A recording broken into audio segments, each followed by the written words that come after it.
Hi again, everybody, and welcome to week number 5 of Unfiltered on Wonderful Machines Instagram Live. We are rolling right along in a nice groove with these Instagram Live interviews, and we've got another great guest here today. Ian Tuttle, a Bay Area-based photographer, is going to be joining us, and we've got a lot of things to talk about, obviously related to COVID-19, not only with Ian's personal projects, but also with a class that he's been taking that is about protocol when it comes to productions as it relates to actually getting back to work. That is definitely a fascinating aspect of this whole thing, and we're going to be talking to Ian very soon just about all of the things that he's been up to during quarantine. He's got a personal project that we published about a month ago, Social Distance Portraits, and we will plug that as well.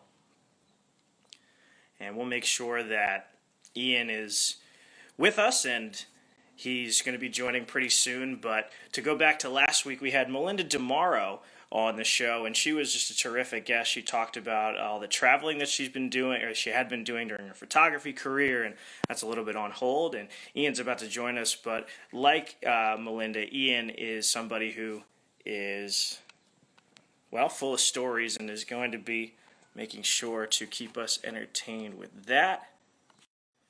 Let's get Ian.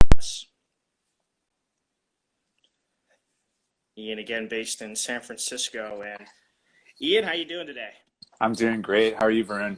I'm good. Appreciate you being on. Was just previewing what we're going to be talking about and kind of the different things that we'll be discussing related to quarantine and also just related to your career as a whole. But I want to start just by getting some background information on you and how you got started in this field and just kind of different ways that you've worked yourself up to where you are now. Wow. Sure. Well, I started photographing about 10 years ago and decided to make a career out of it about 7 years ago. So I started my business in 2013, and I'm self-taught just through, I believe that practice and experience are the best teachers, and there's a lot of resources out there. So I've done some workshops, but other than that, just really learning on the job and learning from assisting when I can, learning from other photographers, friends, colleagues, trying to find mentorships, that kind of thing. So it's been a good ride. Cool. And real quick, just want to wish your wife a happy birthday. I know you were celebrating during the holiday weekend, so that's definitely a good way to celebrate a couple of things as one. So happy birthday to her. Oh, well, thanks. I'll pass along the message. Good. So yeah. Have you been San Francisco based your entire career? Where were you born and raised, and have you kind of been out in that area for most of your life? I was born in San Francisco. I went to college in Ohio and then lived some other places and came back here around 2009, I think it was. And I feel very much at home here, so I can't imagine leaving. Right. Well, definitely a lot of great stuff going on. I know that in talking to photographers out there, San Francisco was one of the first places in America to really lock down and get its residents quarantined and make sure that it was kind of on top of things. So what has it kind of been like the last couple of months with those protocols in place and just trying to navigate everything? Oh man, it was, it's funny because overall, I'm very grateful for it. It in the beginning, before everybody knew what was in store, it felt kind of scary. All of a sudden, the Bay Area was shut down before almost anywhere else. But then, as we watched things get more serious, it was very comforting to know that it was taken seriously here very early.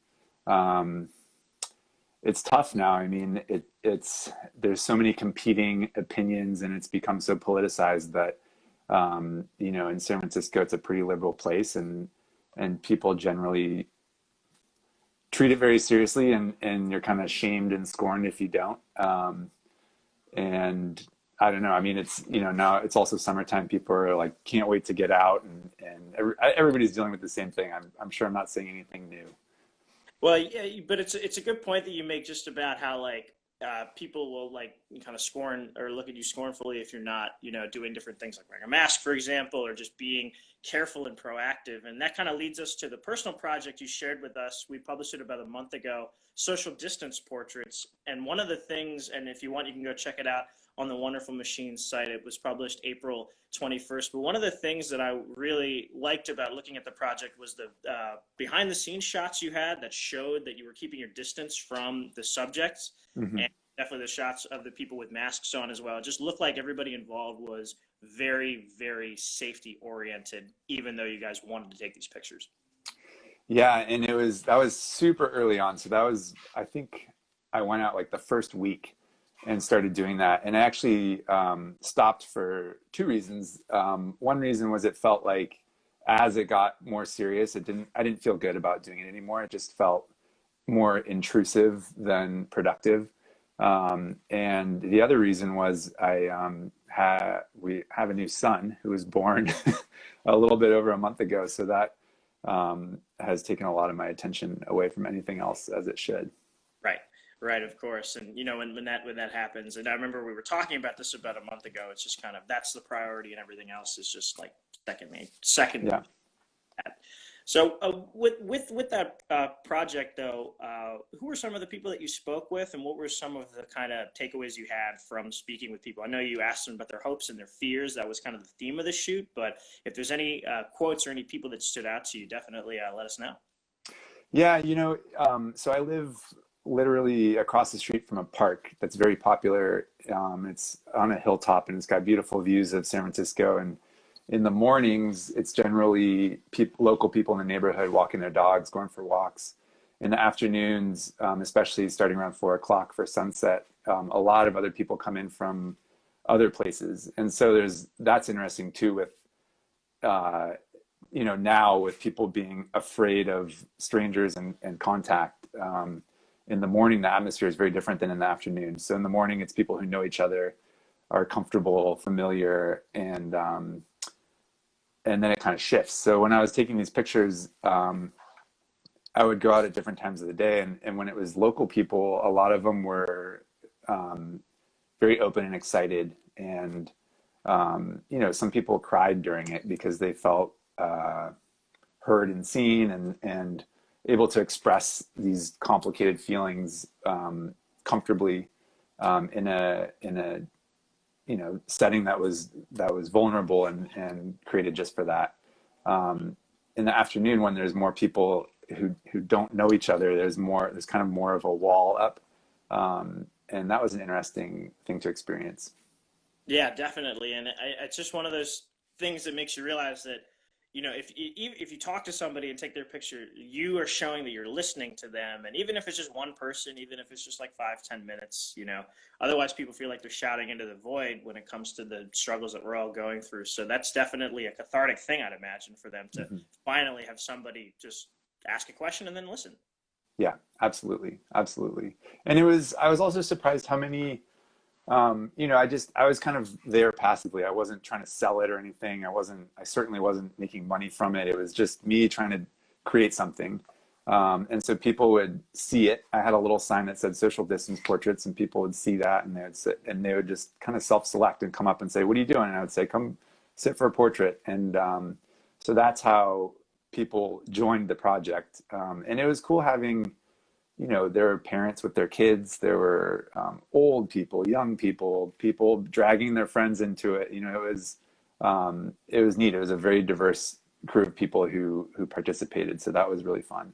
It definitely looked like it, and it was certainly a cool way. We started the piece with a quote from you because it was so nicely summative. It was just like, I do photography because I love interacting with people, and the shutdown, the lockdown effectively quashed that.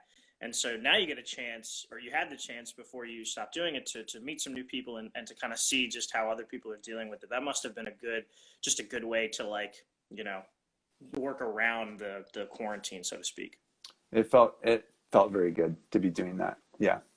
Absolutely. So the other COVID related thing that we were talking about just before we got on here was that you took a safety training for infection control on production sets. Now that isn't something that we've talked about during the show. I'm really curious as to how everything played out and just what that experience was like. Yeah, so I learned about it from the APA, which if hopefully everybody on Wonderful Machine is also a member of the APA. It's an awesome organization, very inexpensive to be a member of and contribute to. And they organized, so there's a guy, oh man, I'm going to blank on his name, but it was, he runs a business called Right Way Consulting, and he's worked for decades, originally in the dental field, and has now branched out into other areas, but specializes in infection control in workplaces, and especially meeting requirements of OSHA. So these are, as photographers, as he said, we're kind of a low risk business because we're not really in people's faces. You can keep 6 feet of distance pretty easily, no matter what you're photographing. There's some exceptions, hair and makeup, wardrobe, that kind of thing. But he put together a course that was online, and it was a couple hours long, and it covered everything from transportation to on-set to dining, catering. How is this disease spread? How do you catch it? How do you prevent that? And so it was super useful just to hear from somebody who's been doing this for decades in high-risk environments, to learn how to comport myself safely on set, whether it's just me and one other person or a big crew with 15 people and plus a huge client and all this kind of stuff. So it was Very good. nice.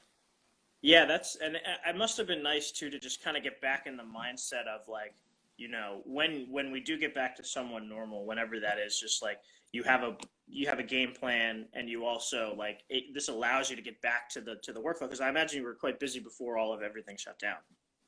Yeah, it was. I'm sure everybody had this happen. March, I had all this stuff lined up and then gone. Yep. Um, and so it did feel good. It felt something proactive that was going to begin getting back into the swing of things. So that Yeah. felt good. Absolutely, and at any point you can definitely share some images from the social distance portraits, if you'd like, and we can continue to talk about the other stuff that you've been up to. I know, like for you, for the last month, I mean, you a newborn child, and so that's obviously been priority number 1 through 100. So, has it been possible over the last month to take any pictures or to do anything related, or has that been just kind of like tough to do at all? Yeah, the answer is yes. Yes to everything. It was tough to, it was, it's been hard for me to kind of do, I don't know, serious photography. The exercises that Wonderful Machine has been putting out every week have been fun. I've participated in most of them, not all of them. That's been a good encouragement to work. I actually had my first job on Friday, which felt really wonderful and also odd. Wearing a mask the whole time, and um, it was odd. And there's always, like, everything we do now is going to be excitement to be working mixed with anxiety about getting somebody else sick. And for me personally, I'm confident that I'm not going to die from it, but I'm also very, very, very concerned about potentially unknowingly getting somebody sick. So I always have this low level anxiety, as I'm sure a lot of people do. Yeah. So working with under those conditions was odd, and its own unique set of problems. Oh, But anyway, so, yeah, it was strange. To answer your questions though, aside from that, honestly, I've just been photographing my family a lot, and that's been, my serious photo efforts have gone into that, which is kind of nice. And I think in 10 years and 20 years, when I look back at these 3 months or 6 months or however long it's going to go, I'll really be grateful for that. I mean, there's going to be all of this time and energy that I would have been putting into business has been going into family, and that's been right. really awesome. Yeah, definitely hear that a lot. A lot of our photographers are parents and parents of young children, children that they're homeschooling. And so they always kind of mention that silver lining toward the end, where it's like, well, I'm not doing the things that I thought I was going to be doing, but this allows me to have time with my children. And again, like they said, you'll never get it back, right? Especially at the younger ages. And so for you to be there pretty much from day one, like right away, not having to travel for work. I guess like in all of this, that's definitely a positive. So tell us about, as you said, your son, right? Yeah, he's awesome. He's like 5 weeks old now. He's I mean, to be totally honest, the baby phase is kind of something to get through. I mean, he's like cute, but it's like just noisy and messy, and I also have a 2.5-year-old daughter, and she's like very interactive and fun. So we're kind of like, all right, like grow up, little guy, you get there. Um, but it's been good. I thought maybe we could look at some pictures. Sure.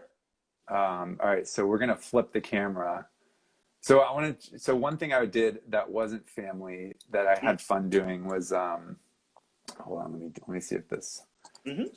will work here. So these are kind of goofy. This is out of my normal wheelhouse, but um I was setting up these still lifes, Mm-hmm. and I saw, there's like all these gloves everywhere. And so I was kind of doing comparing them, this like really artificial weird thing, these rubber gloves, and then these really natural things, and trying to obscure the line between the glove and this Huh. intrusion in the natural world. So I did one with eggs and gloves, and then I did one with water and safety glasses. Huh. Gotcha. And where was this? Just is it right by where you live? Did you go I very mean, far these are from? in my house. Yeah, this is my yard Oh, and my. very cool. That's good that, I mean, obviously you got tons of great pictures of your family but it's good that you've been able to get out and do something a little bit different, just to keep the gears turning in that sense. So that's great to know. This was a weird challenge for me because like you said, I photograph people. So I don't know how, I feel kind of raw about these, but these are like tulips and masks. Right, And right. then, so that's that. And then I'll show you some, let's get some other stuff here. So these are just, uh, these are photos that I started taking from the beginning. Hmm. This is like one of the first times I saw a business open. Oh, wow. Yeah, yeah, yeah. Mm-hmm. See And this line. just trying to like process. I mean, I'm sure everybody's got photos and experiences like these, but people first boarding up stores in San Francisco. And what part of San Francisco do you live I live in a park called Bernal Heights, and in? Gotcha. it's south of downtown, but it's still kind of in the middle geographically of the city. And this is my daughter, and we're social distancing, and this is like 2 minutes outside my door, so we're in a Very good nice. spot. You weren't kidding about the view then. No, it's like a famous, yeah, Instagram spot for sure. And I just like can imagine. the teddy bears in the windows, and then we get home and she puts a bear in the window. So all this stuff that has, everybody's kind of chronicled their own way, and people putting masks on squirrels. Hmm. And it's good to get her out and about as well. I'm sure she's enjoying, the adventures that await in that regard. Because you got Yeah, four people in there now, and it's like it cooped up a little bit from time to time. we took a lot of field trips, and then here's my little son being born the day after. Very nice. Ah, it's a great picture. And what's your son's name? His name's Simon. Simon. Very cool. Yeah, that was great. And like I guess it's the beauty. Like even if you're so busy just raising two kids and like celebrating your wife's birthday as well, you still have these opportunities to take these pictures, and they'll obviously last for a long, long time. And so that must feel good, even if you can't do as much photography work as maybe you would have liked to. So yeah, some very good shots there. Thanks for sharing. Oh, thank you. Yeah, of course. It's crazy. I mean, I've talked to, one thing that's really helped has been talking to other photographers I know and asking what they're doing, and depending on what home life is like for people and where they are in the country. One of my friends has been doing a ton of editorial work, just going out every day and shooting, and that's led to some assignments. Other people are just sitting at home doing nothing, or backing up hard drives and doing office work. Oh, yeah. Finally, like, I talk to photographers, and it's just like that chore aspect of, archiving and going through your old stuff, and just, now you have the time for it. Doesn't mean you want to do it anymore, but, now you do have the time for it. So what else have you been doing, just kind of like in terms of networking? That's great that you had that job last week as well. And if there's anything else you want to talk about on that front, the client-based front, definitely share. Sure. Yeah, I mean, so doing the infection control training was a productive thing that I got to do. Getting set up with Book for helping on payroll. Our laws in California changed this year for hiring assistants and talent. So doing some big projects that I needed to do that just took a lot of focus and time. I've been able to get through some of those. And then as far as, hopefully once daycare opens up again, hopefully in a couple weeks, and I'm more on a normal work program for myself. I mean, my plan is just to really reach out to editorial clients. I think, like I had a big advertising job that is on indefinite hold. And that was supposed to happen in April. And so we'll see if that ends up happening. I mean, a lot of the work I do is in the corporate realm. So it's, working with large companies in their offices, showing work life in an office. And so that's kind of, who knows what that's going to look like, or if it's going to happen. Right. And so I feel very uncertain of how my work is going to exist in the next 6 months or a year. But editorial is always relevant, and it's not the high dollar, but it's often more fun. Right. So that's my personal plan, is to really hit that. Gotcha. Yeah, and you mentioned this briefly, but the with the still life photography, you like you say, you photograph people more so. But are there other kind of like skills that you've maybe been working on, or just like different things that you've been focusing on, like round out the skill set, so to speak? Getting these still life shots kind of helped you with that in some way. Yeah, I mean, it's just a whole different way of thinking. With people, of course, there's a technical aspect of framing and lighting and the basics, but really it's about this, for me anyway, it's about this very fleeting moment and getting an emotion in a split second. And that's so different from photographing a still life, where you have as much time as you want to press the shutter, but like all the work is before you do that. Right. And so that's been fun. And I feel like I'm a total novice with that. And so, going into that realm has been fun, and also kind of humiliating sometimes. Like, it just looks terrible. I know how I want it to look, but I'm not able to make it look like that yet. It's interesting. It sounds like kind of a humbling experience in a way, because obviously you're an accomplished photographer, professional photographer, and they're ex of this field, and the same is true for, I'm sure, anybody, where it's like there's still room for growth, if you will. Absolutely. Yeah, absolutely. Very cool. Definitely. So yeah, just I've really enjoyed our chat today, and if there's, I want to get you out of here kind of on this. If there's any kind of big things you want to share just about your experience, obviously you have a very interesting experience with a newborn that's about 5 weeks old, and then a young daughter as well. Just anything that has come to mind over this last couple of months, just being at home with your family and trying to like map out a plan forward. What has that experience been like? Oh man, I mean, I think one of the most difficult and emotional things of this whole pandemic has been, with work shutting down, with the whole world shutting down.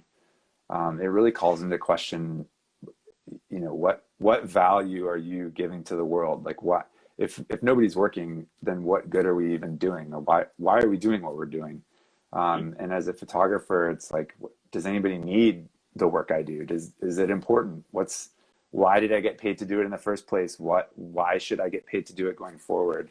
And so that's been something I've been struggling with a lot. And I think no matter what job anyone has, it's something I'm guessing they're struggling with too. And you hear from everybody, oh, I have time with my family, but we don't have time with our extended families or with our friends. And so, I don't have an answer to this yet, but it's something I've been thinking a lot about. What is the value that I put into the world with what I do in photography? Do I want to change the direction I'm going? Do I want to photograph more of this, less of that? Why am I doing what I'm doing is really the heart of the question. Right. So I hope that's not too difficult to end on an ambiguous, unanswerable question, but Oh, no. that's really been on my mind. Yeah, if anything, I just appreciate the candid nature of a response like that, because it's definitely something that I'm sure that we've all thought about, perhaps not articulated, but certainly thought about. So that's definitely something that's worth thinking about moving forward. But Ian Tuttle, San Francisco-based photographer, thank you so much for your time. Really appreciate it. We'll have this link for you. I'll send you a YouTube link soon, and then we'll have a write-up about this as well. Ian's work, Social Distance Portraits, is on the Wonderful Machine website. And Ian, thank you again so much. This has been a pleasure. Varun, thank you so much. Take care. All right. Yep, you as well. We'll be back next week, Tuesday, 2 p.m., like always, for another Unfiltered on Instagram Live. We'll be in touch.